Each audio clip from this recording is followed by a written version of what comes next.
Next on F4 U.S. Championship today, the 2017 season in the homestretch, a Texas three-step at COTA. Can the young Floridian lock up this all-important title? And the foundation of F4 is its teams. We'll take you inside one of the first to embrace this new championship. All next on F4 U.S. Championship today.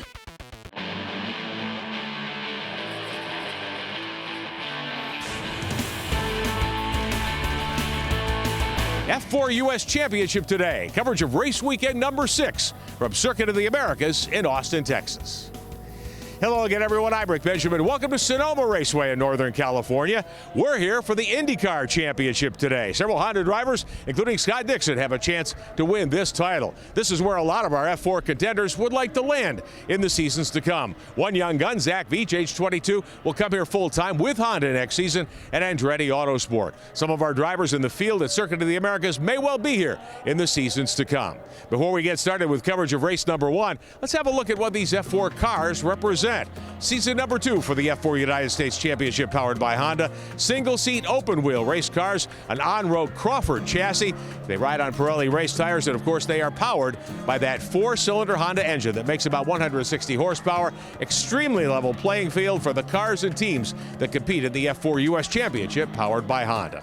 Young Kyle Kirkwood from Jupiter, Florida, has all but clinched the 2017 season championship. He's hoping to wrap things up this weekend at COTA, but a couple of young guns are hoping to rain on his parade. Here's Kyle Benjamin.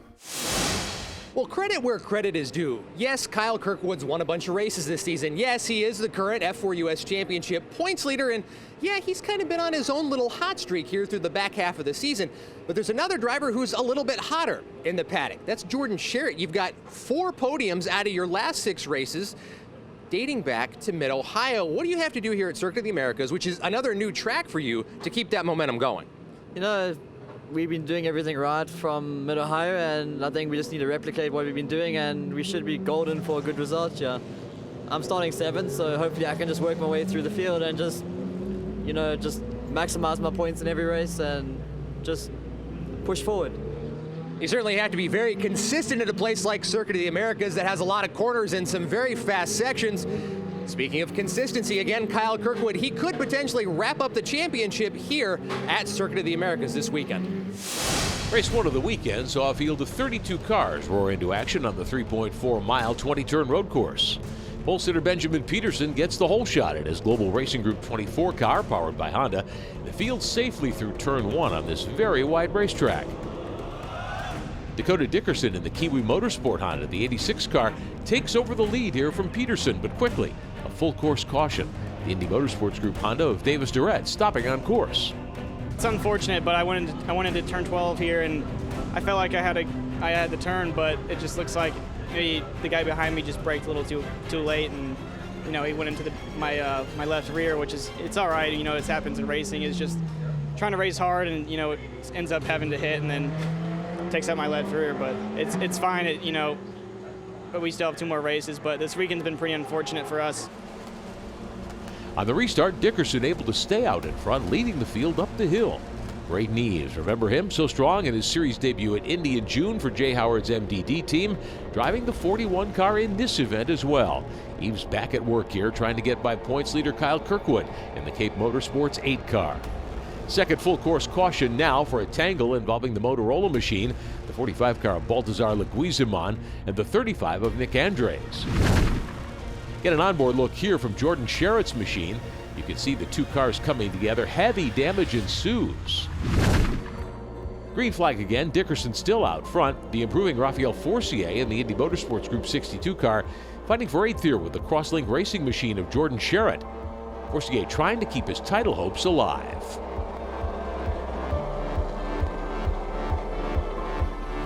Peterson, meantime, in the Dirtfish machine, making a move outside Dickerson, going into 1. They're side by side down the hill into 2. Peterson, though, with the preferred line. He takes over the point here on lap 9. The youngster searching for his first victory in the series. While Peterson was stretching the lead, the battle here for 2nd. They go 3 wide. It's Kirkwood, Eves, and Dickerson. Kirkwood swept into the 2nd spot from the outside. Eves wisely backing off to avoid contact before trying to move to the inside of Dickerson. This would be a fight to the finish. Neither driver willing to back down through the stadium section of the track. On the last lap, Eves works the draft in his J. Howard machine, getting by Dickerson on the long front stretch to take the final spot on the podium. Eves, in just his 4th series start, nearly grabbing 2nd from Kyle Kirkwood. The youngster from Ohio would have to settle for 3rd, his 3rd podium finish in 4 tries. At the checkers, though, Benjamin Peterson picks up his first F4 victory in 2 seasons of trying. Behind him, a great 4-way battle for 5th, that spot going to Skylar Robinson in the Momentum Motorsports 2 car. Further back, title hopeful Raphael Forcier ends up 11th. All of this settles the championship fight. Our new champion is Kyle Kirkwood. Kyle Benjamin has more. Well, with 4 races left to go in the season, we're able to crown our 2nd ever F4 U.S. champion, Kyle Kirkwood. Congratulations, man. How's it feel? It feels amazing. It's really surreal because we just got out of the car, but I'm sure it's going to settle in when we go into the next races and we won't even have to try because we know we already have that championship. I mean, it's kind of every racer's dream to know you've got the thing locked up before the end of the season. There are 4 races left. You're just going to have like 1 extended victory lap here. Pretty much, yeah, but no, we'll be able to set up the car now differently, try some crazy things, see if it works for maybe some other drivers next year with the team. And no, I'm looking forward to just having fun for the rest of the season. And finally earning a trip to the top step of the podium, race winner Benjamin Peterson. Obviously, I started on pole, but Dakota got me on the first lap out of turn 11, got me in the draft. I knew I would be in a position to overtake him later because then I would have the draft. Yeah, and then I got him up in turn 1 on the outside, which I was really happy with. And from there, I just kind of checked out. Not the most green flag laps, and that's part of racing, but yeah, lots of fun. So Benjamin Peterson scores the win in race number 1. He'll try to double up on the first day of the 2-day weekend at Circuit of the Americas. We'll have highlights and plenty more when we continue from COTA. F4 U.S. Championship today is being brought to you by Honda. The F4 United States Championship is powered by Honda and presented by Honda Performance Development. And by SCCA Pro Racing. The F4 United States Championship is accessible, developmental, safe, and fun. For more information, visit F4USChampionship.com. Find out how you can get behind the wheel.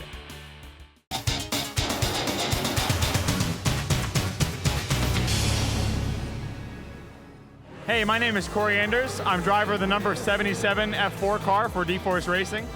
I'm 20 years old and from Houston, Texas. I'm Russ McDonough. I'm from Little Rock, Arkansas. I'm racing in F4 because I'd like to increase my racecraft, learn different tracks, and better myself to be the best driver I can be. I'm racing F4 to pursue a career in professional racing, and the F4 series powered by Honda has been giving me the best chance at doing that. Welcome back. That F4 U.S. Championship event weekend includes 3 half-hour races over 2 days. Race 2 on this weekend taking place in twilight time at the famed Circuit of the Americas outside Austin. Race 1 winner Benjamin Peterson had the fastest race lap in the opener, earning the pole for this one. Peterson jumping out front at his Global Racing Group Honda, the 24 car. Series newcomer Corey Enders in the 77 sliding his DeForce Racing Honda into second. As they race through turn 2, Enders would soon lose the spot to Braden Eves in the 41. Eves pushing past going into turn 15. As the field makes the 130-foot climb back to turn 1 next time around, new series champion Kyle Kirkwood taking over third from Enders. Back in the pack, a couple of Texans battling for 18th. Austin Kazuba in the 27, Timo Reger in the JDX machine. Some contact here entering 12. Reger, who dominated the early season behind the wall early in this one. South African Jordan Sherrod has been impressive this year in the 37 car. Here battling Skylar Robinson in the Momentum Motorsports 2 car for 7th. And then the strangest moment so far this season, a red flag, a school bus somehow getting out onto the course. The first graders late for recess, I guess, just when you think you've seen it all. Once order was restored, the restart. Race 1 winner Peterson in the 24 holding the lead, looking for his 2nd straight victory of the day. But a great fight for 2nd, 3rd, and 4th in this one. Eves, the new series champion Kirkwood, and the rookie Enders mixing it up for 3rd. They would swap the spots several times. Kirkwood eventually prevails. On lap 10, youngster Eves getting set to make his own championship bid next year. Finally able to make this pass stick, getting by Kirkwood, staking his claim to 2nd in race 2. As the 30-minute clock was ticking down, Colorado and Ben Waddell in his JDX racing machine, the 28 car, keeping the leaders in sight. Waddell put plenty of pressure on Corey Enders in the 77 here for 4th, but Corey was too tough. Enders would take home 4th, Waddell 5th in the weekend's middle run. Up front, no one had anything for Benjamin Peterson, the young native of Copenhagen, Denmark, wheeling his Global Racing Group Honda, the Dirtfish 24 car, to his second straight F4 U.S. Championship win, sweeping the day at COTA. I wasn't really expecting this going into the weekend. I learned a lot of new tips with the driving style that I kind of applied. And obviously it's paying off, which is really rewarding to see. And yeah, now I'm just hoping for the third win to keep it a clean sheet here this weekend. But we'll see what happens. Really good result. Ended up second. Really had good pace throughout the entire race. I ended up falling back a little bit at the restart. That's my bad, but our pace was really good, and we were able to hold off third place behind us the entire last lap, playing it defensive, and I was able to secure the second position, so a great result in my fourth podium of F4. But the battle with Corey was just really fair battle. We gave each other plenty of room, two by two through 12, 13, 14, 15, and luckily I had the inside line through 15. So overall, he raced me clean. Coming on to the last corner, though, just as I finally, after all that work, threw it away and got up on the exit curbing, and he had a run on me. And so overall, congrats to him on great battle, and looking forward to the next one. Plenty more to come on this edition of F4 U.S. Championship today. One of the prime teams in F4, now 2 years old in the series, Group A from the New York City area. We'll meet those folks when we continue.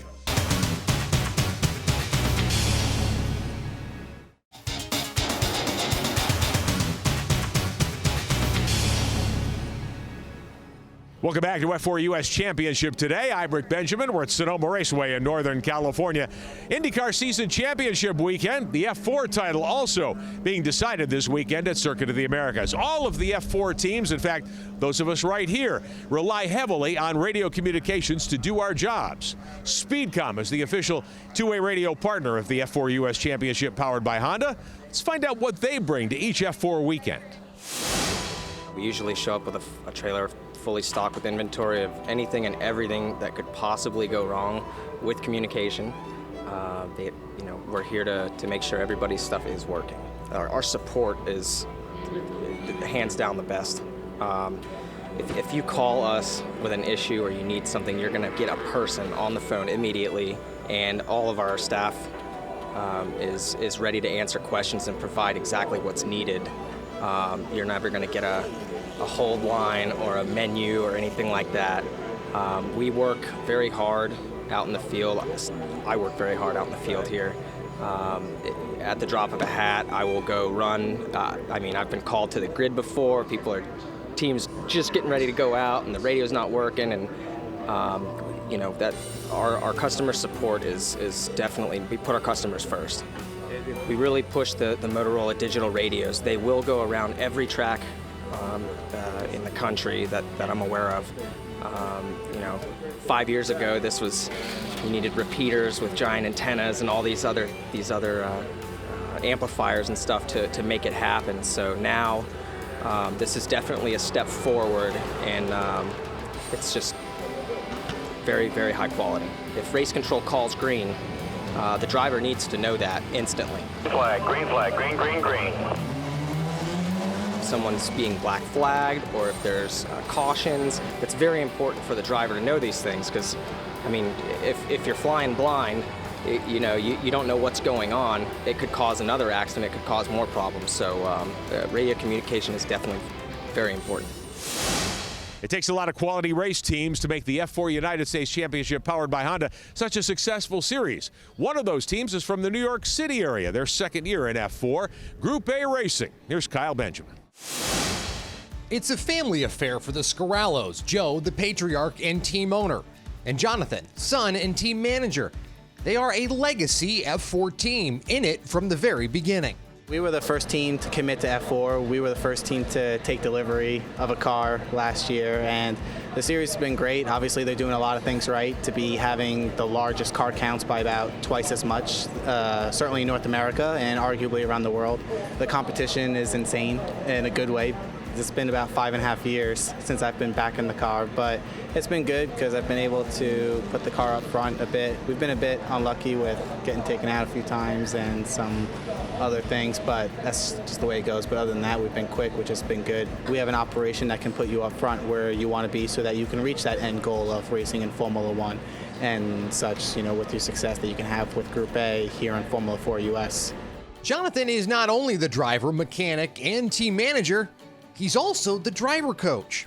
Outside the car, it's definitely teaching, being able to take my experience and expertise, if you want to put it that way, and then help develop the kids that we're running with. Like right now, we have a young rookie, Russ McDonough, running with us for his first weekend, and it's been a lot of fun teaching him and seeing him progress. And I get a lot of satisfaction out of that, seeing him progress just as much as if it was me making that same progression and such. And while Group A is one of the few teams in the paddock that ran in the inaugural season, they want to take it to the next level. Our anticipation is to continue with F4, bringing drivers in. I believe that there is now the announcement made for F3, and we would continue with F3 as well, and that would be our intention, to run cars in F4, run cars in F3, and continue up the ladder system. And we're very happy with everything that Honda's doing. Again, the cost package there will be tremendous, and that's extremely needed here in American racing. One more race to settle things in weekend number 6 of the F4 U.S. Championship powered by Honda for 2017. We'll be back with highlights of round 3 from Circuit of the Americas when we continue.